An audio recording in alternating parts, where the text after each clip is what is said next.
2024 September 5న లీడర్లో ప్రచురించిన కథనం. 2024 August 30న లీడర్లో ప్రచురించిన కథనం. 2024 సెప్టెంబర్ 29న లీడర్లో ప్రచురించిన కథనం. తప్పు ఒకరిది, శిక్ష ఇంకొకరిది. బ్లూ ఫ్లాగ్ బీచ్లో ఘోషిస్తున్న కెరటాలు. రిషికొండ బీచ్ నిర్వహణలో తప్పులు చేసిన వాళ్లని ప్రభుత్వం నెత్తిమీద పెట్టుకుంటోంది. ఈ వ్యవహారంలో ఏమాత్రం సంబంధం లేని వారిని శిక్షించడం విమర్శలకు తావిచ్చింది. రిషికొండ బీచ్కు బ్లూ ఫ్లాగ్ను తాత్కాలికంగా నిలిపివేయడాన్ని ప్రభుత్వం జీర్ణించుకోలేకపోతోంది. అయితే అందుకు గల కారణాలను అన్వేషించడంలో మాత్రం ప్రభుత్వ అధికారులు విఫలమయ్యారు. Visakha tourism deputy director Ramana సారథ్యంలోనే రిషికొండ బీచ్ నిర్వహణ జరుగుతోంది.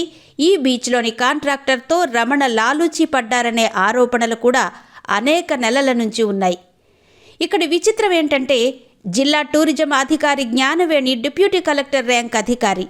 ఈమె పై అధికారిగా వ్యవహరిస్తున్న రమణ కేడర్ ఆమె కన్నా తక్కువ. అయినా ఇటువంటి పరిపాలనా విధానం ఒక్క టూరిజం శాఖకే దక్కుతుంది. దీనికి తోడు జిల్లా టూరిజం అధికారికి రిషికొండ బీచ్ నిర్వహణ బాధ్యతను ఏనాడు అప్పగించలేదు.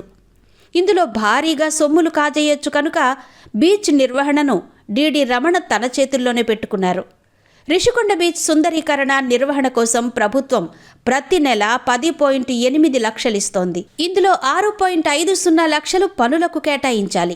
దీనికోసం నియమించిన కాంట్రాక్టర్ కేవలం 4.70 లక్షలు మాత్రం ఖర్చు చేసి చేతులు దులుపుకుంటున్నారు. మిగిలిన 1.80 లక్షలు ఎక్కడికి పోతున్నాయన్న దానికి సమాధానం లేదు. అలాగే క్లీనింగ్ కోసం వినియోగించాల్సిన కెమికల్స్ కోసం 2.05 లక్షలు కేటాయిస్తే ఇందులో 10,000 రూపాయలు మాత్రం ఖర్చు చేసి మిగిలిన 1,90,000 రూపాయలు కాంట్రాక్టర్లే మింగేస్తున్నారు. ఇది కాకుండా పార్కింగ్ మీద వచ్చే సుమారు 5 లక్షల రూపాయలు కాంట్రాక్టరే మింగేస్తున్నాడు. దీనికి తోడు విజయనగరం టూరిజం అధికారి దాస్ భార్య లక్ష్మి ఈ కాంట్రాక్టర్ దగ్గర టికెట్ కలెక్షన్ చేస్తారు. ఈ వ్యవహారమంతా టూరిజం డీడీ పర్యవేక్షణలోనే జరుగుతోంది. దీనివల్లనే బ్లూ ఫ్లాగ్ బీచ్ నిర్వహణ అధ్వాన్నమైపోయింది.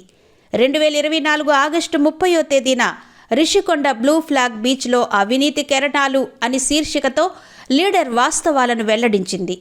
అయినప్పటికీ అధికారుల్లో చలనం కనిపించలేదు. అప్పుడే గనక చర్య తీసుకుని ఉంటే ఇప్పుడు ప్రభుత్వానికి, ముఖ్యంగా ఏపీ రాష్ట్రానికి ఇంత అవమానం జరిగి ఉండేది కాదు.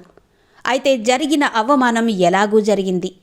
దీన్ని సరిదిద్దాల్సిన ప్రభుత్వం మరిన్ని తప్పులు చేస్తున్నట్టు స్పష్టమవుతోంది. ఈ వ్యవహారంతో ఏమాత్రం సంబంధం లేకపోయినా విశాఖ రిషికొండ బీచ్కు బ్లూ ఫ్లాగ్ రెన్యువల్ కోసం పాటుపడిన టూరిజం అధికారి జ్ఞానవేణిపై వేటు వేయడం ఒక తప్పైతే, బ్లూ ఫ్లాగ్ను తాత్కాలికంగా పోగొట్టుకోవడానికి కారణమైన డిడి రమణపై చర్య లేకపోవడం. రమణను డీడీగానే టూరిజం అధికారులు తొలగించారు గాని అతడిని టూరిజం ఎగ్జిక్యూటివ్ ఇంజనీర్ పదవి నుంచి మాత్రం తప్పించలేదు. కనీసం బదిలీ కూడా చెయ్యలేదు. ఇంత జరిగాక కూడా రమణను ఉపేక్షించడం, బ్లూ ఫ్లాగ్ బీచ్లో దందాల కోటరీలో ఉన్న కాంట్రాక్టు ఉద్యోగిని ఉన్నపళంగా విశాఖ టూరిజం అధికారిగా నియమించడం చూస్తుంటే విశాఖ జనం నవ్విపోతున్నారు. ఇప్పటికైనా టూరిజం అధికారులు ఇక్కడి పరిస్థితిని సమీక్షించుకుంటే మంచిది.